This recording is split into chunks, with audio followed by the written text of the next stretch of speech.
নমস্কার বন্ধুরা, হালদার ক্রিয়েশনের পক্ষ থেকে আপনাদের সাদর আমন্ত্রণ জানাই।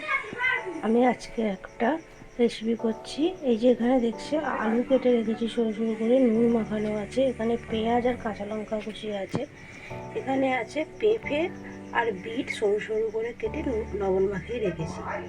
তো কড়াইতে এই যে সরষের তেল গরম করতে দিয়েছি। এখন আমি এই যে কুচিয়ে রাখা রসুনটা ফোড়নে দিয়ে দিলাম, আর দিচ্ছি যে কালো জিরে আর সাদা জিরে ফোড়ন। তো এবারে আমি এতে পেঁয়াজ কুচিটা দিয়ে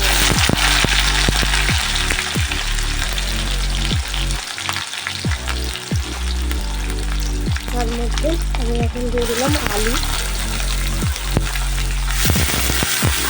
তার জন্য একটা রুটির সাথে খুবই ভালো লাগে, গরম ভাতেও ভালো লাগবে। তো আর এই যে বিট আর পেঁপেটাকে কেটে রেখেছিলাম সেটাও এর মধ্যে দিয়ে দিলাম। তো আর আমি এই যে শুকিয়ে রাখা কাঁচা লঙ্কাটা দিয়ে দিলাম। তো এটা একটু ভালো করে নেড়ে ঢাকা দিয়ে দেবো।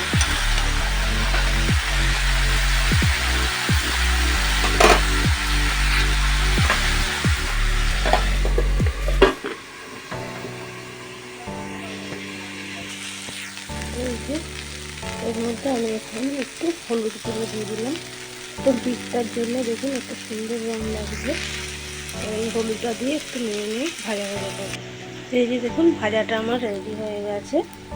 বিট, পেঁপে, আলু, পেঁয়াজ, কাঁচা লঙ্কা কুচি আর এই যে সামান্য একটু চিনি দিলাম, আর দিচ্ছি ধনেপাতা কুচি।